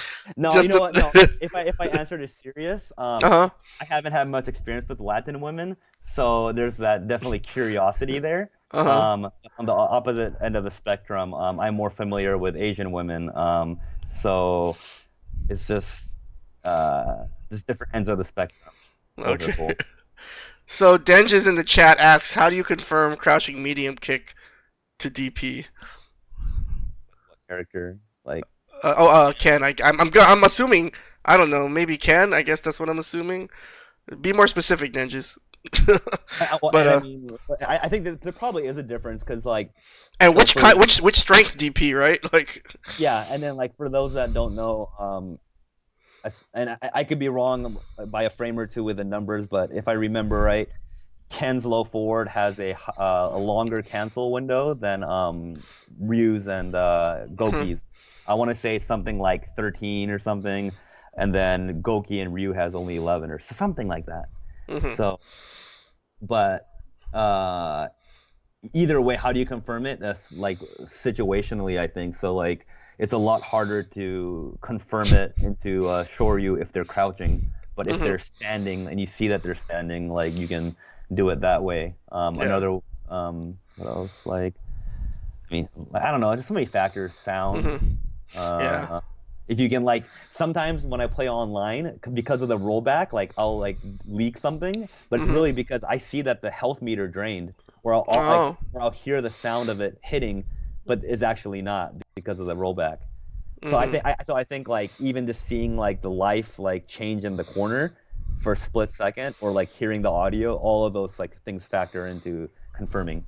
That's really interesting that you say that, Yuki, because just personally, in my opinion, I always feel like one of the things that really separates good players from great players is how much information they can be aware of, at any certain point in a match. You know what I mean? Like, are you able to sort of multitask mentally? Like, what are you looking at on the screen? What are you what are you paying attention to? And Mhm. so that's kind of cool that you said that because, like, you're paying attention to the sound, you're looking Well, at the meter, the but those life. two, I think those two in those cases is like subconscious. Like I'm not like Mhm. my main focus isn't the health or the Mhm. audio, but those cues like trigger a response to hit confirm it. Does that make sense? Yeah. Yeah, yeah, Yeah. yeah. But just to be, just to be aware of those things, and just to have them trigger those things in your mind. I mean, not everyone can do that. So I think that's I think pretty cool. I think it's familiarity. Like if you play, you spend so much time in one thing. Like, well, Yeah. and then it's obviously how much have you been playing lately too, right? Like I don't know Hmm. if I do that as well right now. Yeah. Yeah. All right. So Lance has another question. So Lance asks, "Who is the most exciting up and coming player, and does he live in Alaska?" Oh, Lance. Lance, you're always exciting. No. Not always for the right reasons, but. Yeah. Um, no, if I were to answer that question seriously, who's the most exciting up and coming player? Ah, man, that's really hard. I don't know if like I might have like some like personal I don't know. I feel like this year it's like post like or pre TFC, I can like easily answer this better, but post TFC, I don't really since I don't play that much recently, I don't Mhm. know where people stand, and there might be someone that I don't know that's getting better right now because I don't play. Mhm. Uh, yeah, just some like personal, I guess, people that I'd like to see further improving. Is like so like Shin from Austin. Probably a little biased because like Austin, right? But Uh-huh. I don't know. I just think it's like he has the advantage of like understanding Japanese, and he's like, he's very like he might not always play this way, but at least he as a person he's like really analytical. He's like a Uh-huh. programmer, so I think he has like room for growth.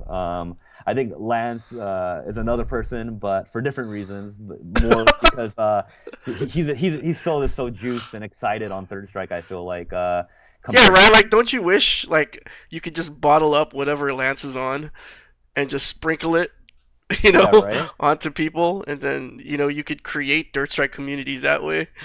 Mhm. I He just sort of reminds me of how idealistic we were back then. About the yeah, game.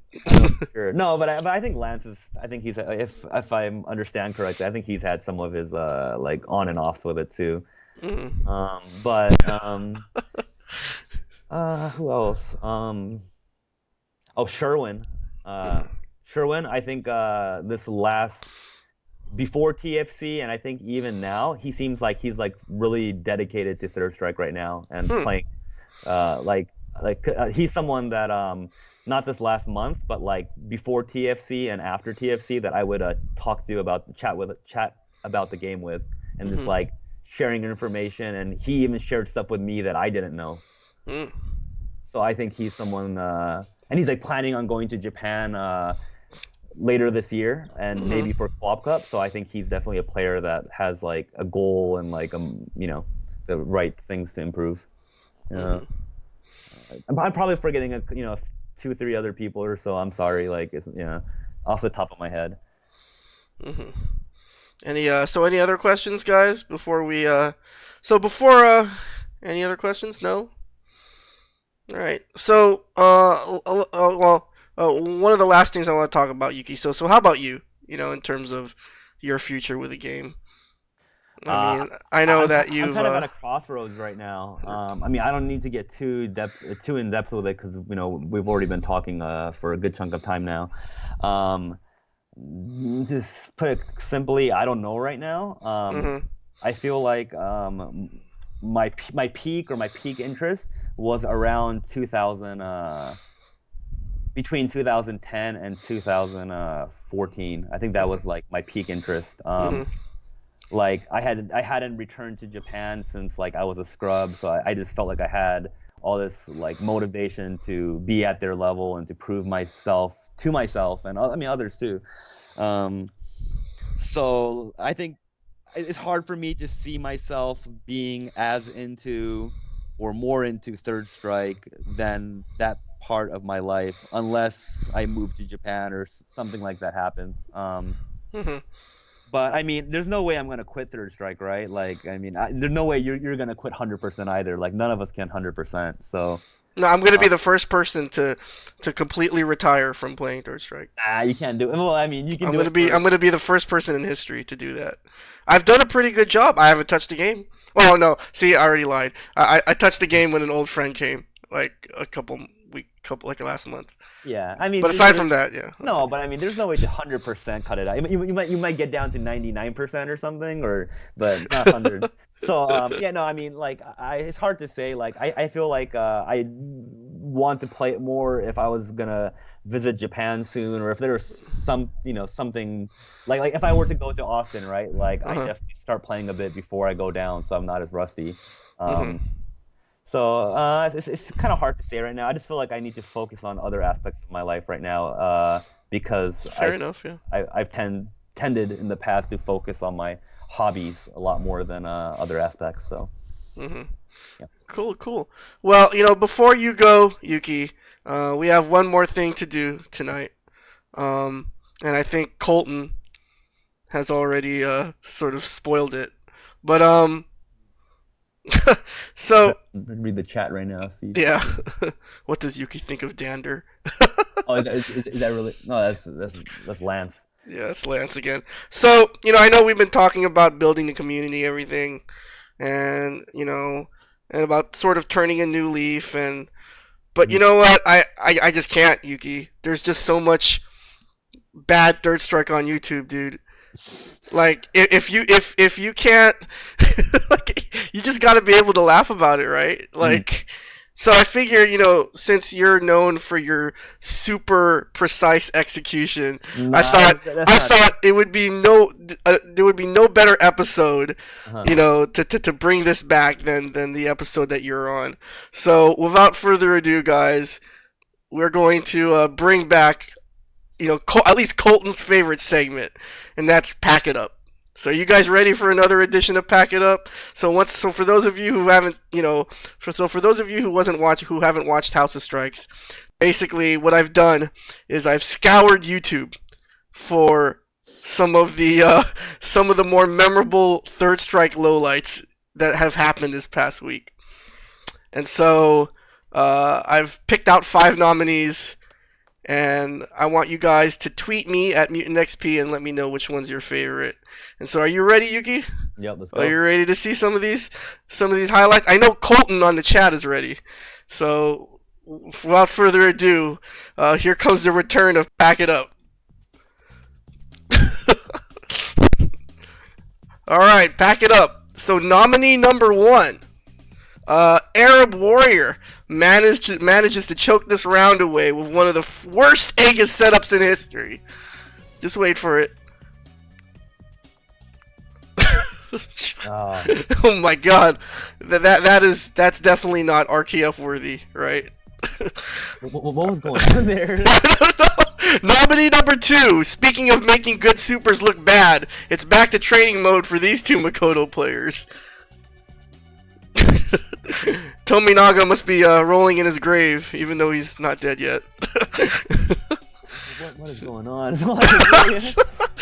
Alright, nominee number 3. So, I don't know, Yuki. I guess one dumb move deserves another. As this Goki player decides to follow up an ill-advised super with an even more ill-advised teleport. I definitely think that's a product of online. He definitely teleported before he even knew what Q was doing there. Yeah. No, nominee number 4. So, okay, here, Yuki. Everyone gets hit with wake up supers, right? Even you. But Mhm. it takes a real talent to get hit with one on your wake up. Look at this. Nah, I mean, that's not. Well, was he gonna chip right there? No, it wasn't. It was, hey, that super's good, right? 2 frame startup, supposedly, Yeah. right? Well, I mean, like, I'll see later. Okay.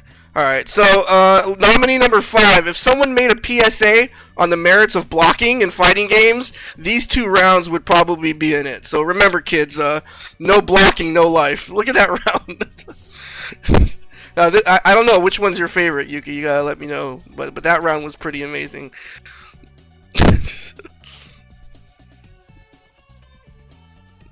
Oh my god. I'm really curious what each of them were trying each time.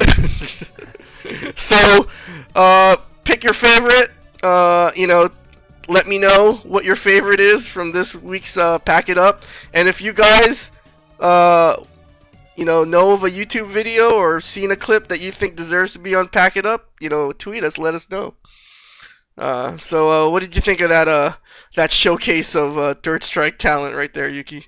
I think my favorite might have been the Makoto ones because it's like if you play SA2 like Tosa, like Yeah. that's like you're supposed to know the distances and like that's like your bread and butter combo, right? Like Tominaga, like I mean, nowadays he has like a more wholesome game.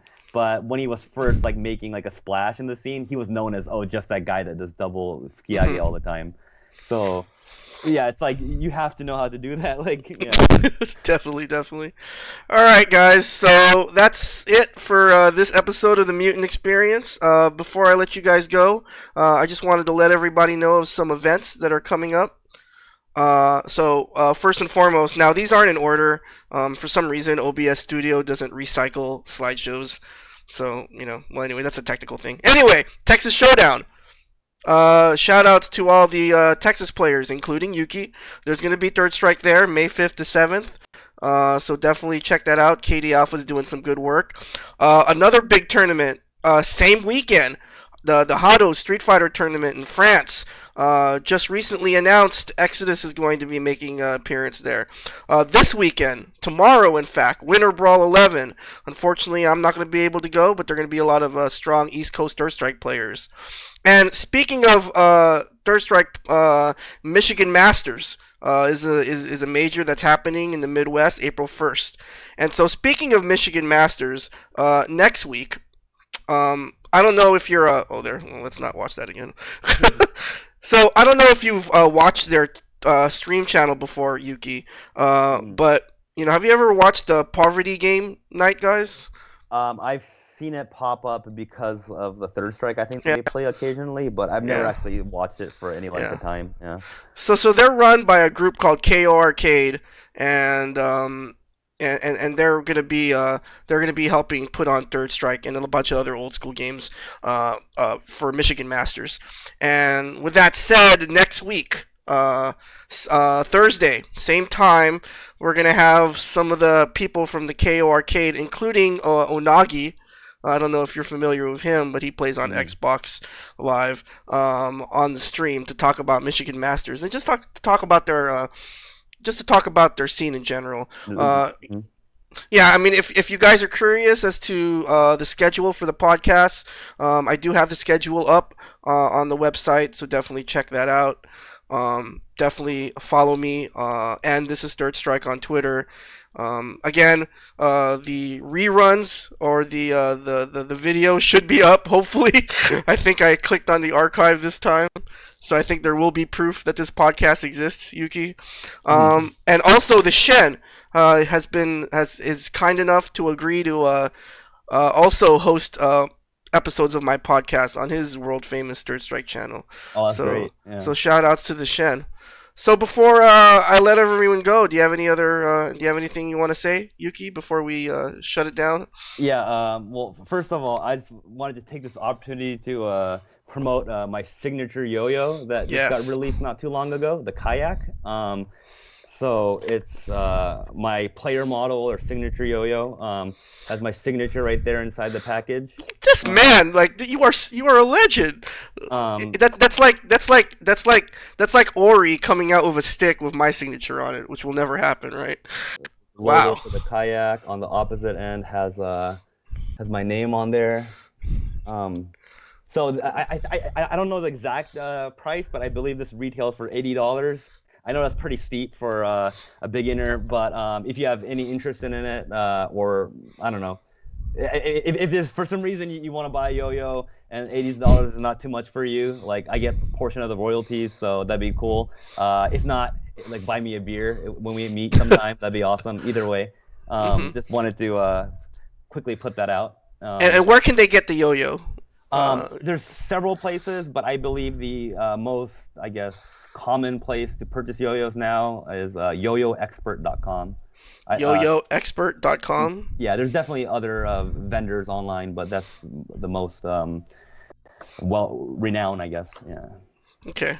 Well, thanks for being on the show, Yuki. I know we went over a little bit, but hopefully Yeah. you'll come back.